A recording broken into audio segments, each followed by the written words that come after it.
आज दिनांक 17/7/2020 को कक्षा BA पार्ट सेकंड प्रश्न पत्र द्वितीय विषय प्रयोजनमूलक हिंदी।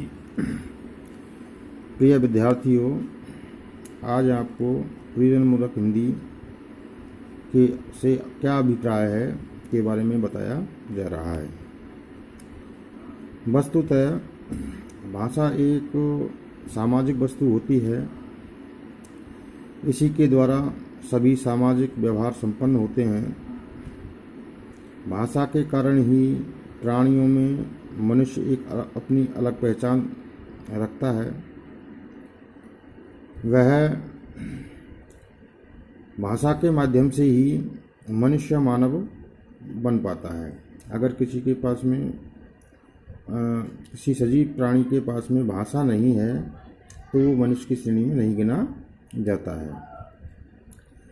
अब प्रश्न उठता है कि भाषा ऐसी महत्वपूर्ण क्या वस्तु है जो मनुष्य को मनुष्य बनाती है। तो देखिए, भाषा समाज के विविध कार्यों को में उपयोग में ली जाती है। मनुष्य समाज में रहता है और सामाजिक कार्यों को संपन्न करने के लिए भाषा के माध्यम से वह अपना कार्य करता है। एक दूसरे के पास अपने विचारों का आदान प्रदान करता है। इसीलिए उसका क्षेत्र जो है वो विस्तार लिए हुए है। हमारे देश के भीतर भी बहुत सारी भाषाएं बोली जाती हैं, किंतु हिंदी भाषा जो है वो सर्वमान्य भाषा के रूप में अपनाई गई है और हिंदी भाषा ही आज हमारे सर्वाधिक काम में ली जाती है। इसलिए हिंदी भाषा आधुनिक प्रयोजनों के बारे में भी जानना हमारा बहुत ज़रूरी है। जैसे हिंदी एक अंतर्राष्ट्रीय भाषा है। हिंदी भारतीय भाषाओं में अग्रज भाषा है। हिंदी निजी क्षेत्रों में प्रयोजनमूलक भाषा के रूप में अपनी उपयोगिता सिद्ध कर चुकी है या कर रही है। अतः हम निश्चित रूप से कह सकते हैं कि हिंदी में उसका प्रयोजन अथवा उद्देश्य या लक्ष्य मौजूद है, जिसके आधार पर वो मनुष्यों के सामाजिक जो कार्य हैं या उद्देश्य हैं या विविध कार्य हैं उनको करने में संपन्न है। प्रयोजनमूलक भाषा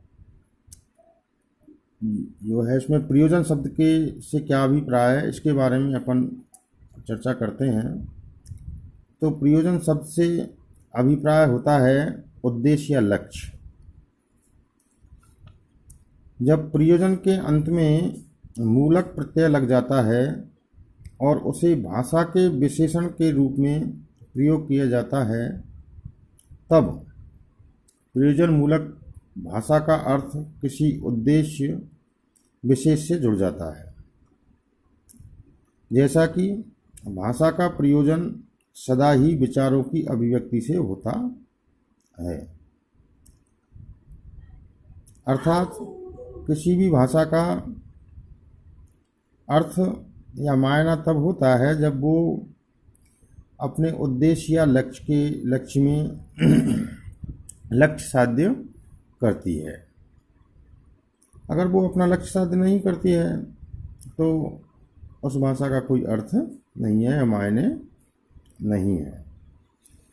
अब भाषा दो रूपों में सामने आ सकती है, जैसे एक मौखिक और दूसरी लिखित। मौखिक रूप से हम सामान्य वार्ताएं करते रहते हैं। लिखित रूप से हम किसी को अपने विचारों से अवगत करवाते हैं।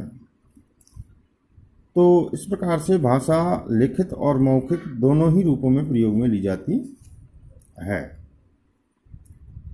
और दोनों ही रूपों में कोई ना कोई प्रयोजन अवश्य रहा होता है।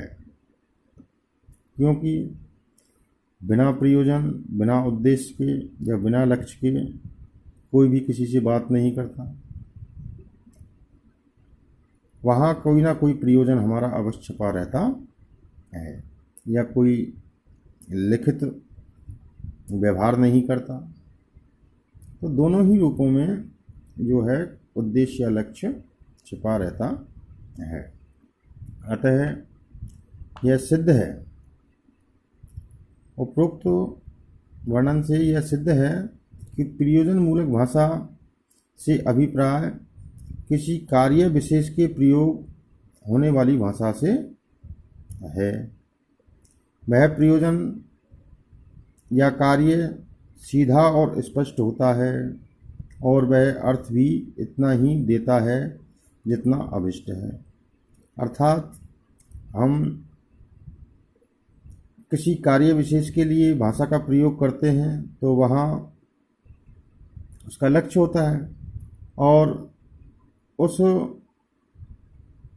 का सीधा अर्थ भी होता है और स्पष्ट भी होता है, जिससे कि हम अपना कार्य सिद्ध कर सकें।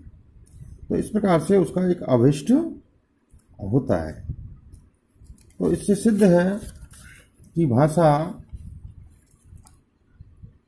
जो है अपने लक्ष्य या सिद्ध प्राप्ति के लिए काम में ली जाती है, और मनुष्य ने भाषा के माध्यम से ही जो आज यह उन्नति प्राप्त की है विविध क्षेत्रों में, वह प्राप्त कर पाया है। अब अगला प्रश्न ये उठता है कि प्रयोजन मूलक जो शब्द है वो क्या हिंदी में ही है या अन्य भाषाओं में के अंदर भी है। तो देखिए, प्रयोजन मूलक शब्द प्रत्येक भाषा में होता है, हिंदी के अंदर भी है। जो इसकी शब्द संरचना जो है बड़ी अलग प्रकार की है। शब्द संरचना के अंतर्गत पदावली अथवा व्यावहारिक व्याकरणिक रूपों से यह भिन्न होती है। जैसे भाषा के अंदर पदावली व्याकरणिक आदि का प्रयोग किया जाता है, लेकिन इसका बिल्कुल अलग रूप होता है। यह भाषा के व्यापक रूप के भीतर ही विद्यमान रहता है। जैसे भाषा बोली जाती है, लेकिन उसके भीतर यह विद्यमान रहता है। इसका कोई व्याकरण के या पदावली से कोई संबंध नहीं होता है, और उस अर्थ में यह विविध क्षेत्रों में प्रयोग के आधार पर निर्मित होती रहती है। अर्थात प्रयोजन मूलक प्रयोजन जो है वो